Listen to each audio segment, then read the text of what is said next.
So you guys have just gone back from Avige Yep. recently. Now there are a lot of people who haven't been on a training camp. Perhaps you could tell us about the sort of day in the life of you in particular on a training camp. What's the average or what's the norm? Okay. Well, Aviz is in Portugal, right in the centre of the country, and the most important thing to know is when you're on training camp, there's nothing else to do. And not only that is, if there were something else to do, you wouldn't have the energy to do it. So because we're not driving in the car to and from training each day, you don't have the extra pressures and stresses and little bits and bobs from at home. You're not pulled out to interviews at Leander or doing something else in the evening. It's all rowing, and that means you can really just turn the dial up to 11 in training. And so generally it's 3 sessions a day. On work camps it can be 4. It has been known to be 5 sessions in the day, and that because you haven't got anything else to do, your free time is basically sleeping. It's eating or sleeping, and of course we're not complete idiots. We like to do other stuff and exercise our brains and communicate as a team, so we tend to bond a little bit more, but there's a lot of sleeping that goes on and a lot of eating, and we train hard. So I don't want anyone to get the illusion that it's some sort of holiday camp. They are brutally hard, but I find myself at real peace on training camp. I know what I'm doing. I come on leaps and bounds, and yeah, it's because you've got an opportunity to just do your sport. And who's the worst person to share a room with? I get on with everyone really. Me and Ransley. So I'm military background, naval officer on one side, and Ransley, I love him to bits, but he's like like a feral dog, even when he's in the room with you as well. So I remember I shared with him once in Aviz a couple of years ago, and the two of us, I walked in I was wearing a shirt, I rolled in with my posh wheelie bag and everything was folded inside, and he came in behind me almost sort of barking as he came in, and unzipped his bag and just opened it and tipped it on the floor next to his bed, and things were falling out like wet towels. He brought 2 wet towels with him, knowing that they have towels there, that they wash them every day. And then he admitted that he hadn't checked what was in his bag before packing. It took me like 2 hours to pack, make sure I've got everything I need, nothing I don't need. He just lifted up the bag and it felt like about the right weight. And that was it.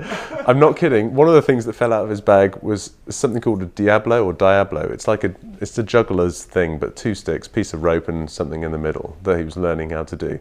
That fell out. It was all knotted up. There's no way he could possibly use it. A few books, a couple of wet lycras, everything was dirty. Yeah, so to answer your question, probably Ransley. But we got on very well. He had his side, I had my side. It was like drawing a line down the middle of the room. So anal. But the rest of the guys, yeah, perfect. Most guys are pretty neat and tidy. Cool. So training camp behind you now, Rio in a couple of years. How do you make sure that you peak correctly in this year, but also how do you do that over several years? How do you make sure that this year you're going to target the right races, but in 2 years' time you're where you need to be? Well, I think that's different for everybody, but my answer would be that if you're new to the team and you haven't got that experience of building up over 4 years, that a lot of people outside don't understand. I think people expect you to be a gold medal standard every single day, all the time, but you're not. Realistically, you have ups and downs, and generally you build up to that one moment where you're better than you ever have been before. And the way to do that in your first Olympic cycle is to listen to your coach, do what they say, and to be very, very smart in training. Try and absorb everything and understand your body as well as you can, as early as you can. And then as your Olympic cycles go on, you're a bit more in the driving seat. So of course you've got your coach to help you, but you understand your body more and your training cycles, how you respond, how much rest you need to get, what your priorities are. I know this is my 3rd cycle. I can't just go foot to the floor and full blaze from 2013, 2014, like in this enormous peak, because I'm 32 now, I'll be 35 by Rio, and I think as an athlete getting older, you can't just go turbo like I did when I was young and expect to recover in the same way. I've got to be smarter about that. So yeah, 2014, now it's the middle year.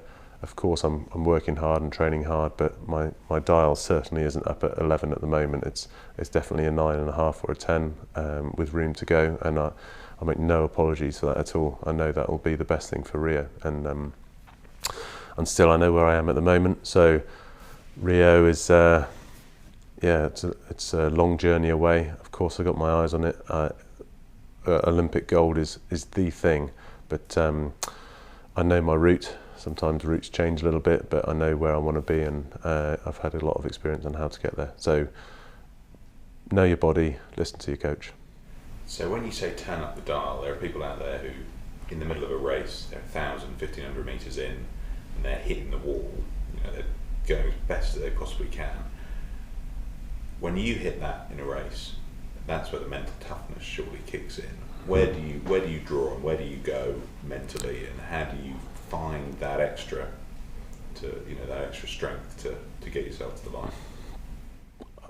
I couldn't ever imagine letting down my teammates. That's my answer to that. So, so when you're in the middle of the race, you know, it's got a lot to do with letting yourself down as well. But you've got guys around you who are digging out as well, and I would never be the one to fail. So yeah, you go through tough places, your body's screaming at you, it's painful, it hurts so much, and any row will tell you that. But I'd say to you, you can always do more. You can always do more than your body thinks, and it's screaming, but your muscles will never stop, your legs will never stop. It'll be your brain that stops before your legs ever do.